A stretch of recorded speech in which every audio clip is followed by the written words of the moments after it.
Livrer en ville en polluant moins, c'est un des grands enjeux de l'écomobilité aujourd'hui. On appelle cela décarboner le dernier kilomètre.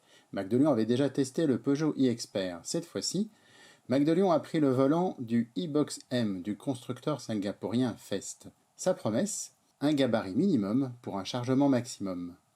Nous l'avons essayé dans différentes configurations. Commençons par débarrasser une chambre d'étudiant à Villeurbanne.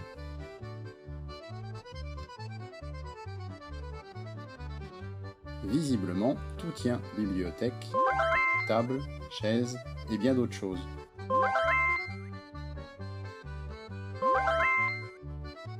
Allez, une balade en VTT, des palettes, un maximum de cartons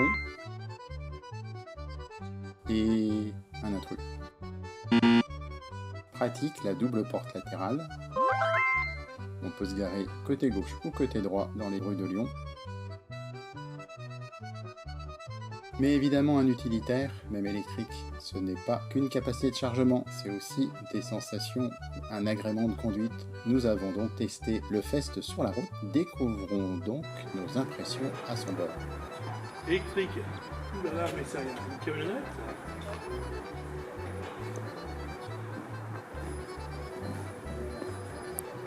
Ce qu'on verrait bien dans une flotte de transport urbain décarboné. Les marchandises arrivent en poids lourd dans l'hôtel de logistique urbain, par exemple, qui vient d'être inauguré à Lyon, Gerland. Et ces marchandises repartent dans des petits véhicules décarbonés, comme c'est utilitaire, pour irriguer Lyon et sa métropole, ou même dans des vélos cargo assistance électrique. Pour cet usage du dernier kilomètre, voire un peu plus, parce qu'il a une belle autonomie, il peut faire des tournées quotidiennes assez conséquentes sur la métropole et sa périphérie. Ce qui le caractérise, c'est vraiment sa compacité. On vient de passer une entrée très étroite, on va dire pas plus large qu'une voiture. On a des petits soubresauts, mais on se faufile quand même assez bien malgré sa longueur. J'ai pas l'habitude de conduire tous les jours un utilitaire, et là j'ai tout de suite été à l'aise. Alors on prend cette courbe prudemment à 30-40 pour voir ce que ça donne. On accélère un petit peu, ça reste stable. Les relances sont correctes, par contre au niveau du freinage on pourrait attendre mieux. Toujours en se basant sur les références d'un utilitaire plutôt urbain de ce niveau de prix. Un bruit un peu spécial quand on attaque la pédale, un bruit de pompe qu'on n'a plus trop l'habitude d'entendre. J'ai oublié le mode éco pour passer en mode drive normal afin d'attaquer la côte de Sermenaz. On va voir ce que ça donne. Donc là évidemment l'autonomie va s'envoler un peu. On a un peu d'ambition. On dépasse les camions.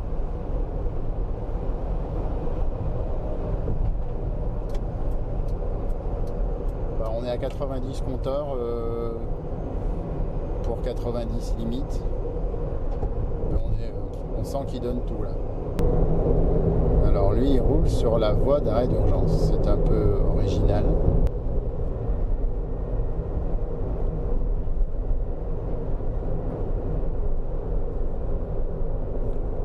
Bon bah voilà, c'était pas. Faut anticiper, mais c'était moins une épreuve qu'attendu.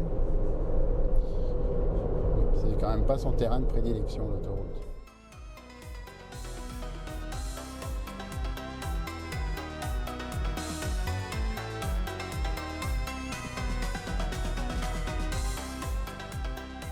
Le ralentisseur, le grand ennemi du Fest. En effet, il se dandine beaucoup en le passant.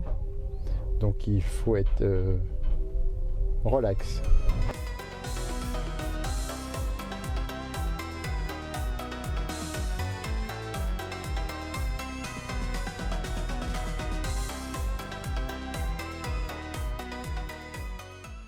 Principale conclusion au volant de ce Fest, il est idéal en milieu urbain, économe, agile, bonne capacité de transport pour un volume extérieur, un gabarit réduit. En revanche, une fois qu'on sort de la ville, on voit un petit peu toutes ses limites. Je dirais en conclusion qu'il est moins cher que tous les autres concurrents électriques, mais qu'il offre assez logiquement moins de prestations. Il n'y a pas d'effet waouh. On ne se dit pas que de prestations pour ce prix-là. Il est plus accessible, il est moins cher, un petit peu plus rustique.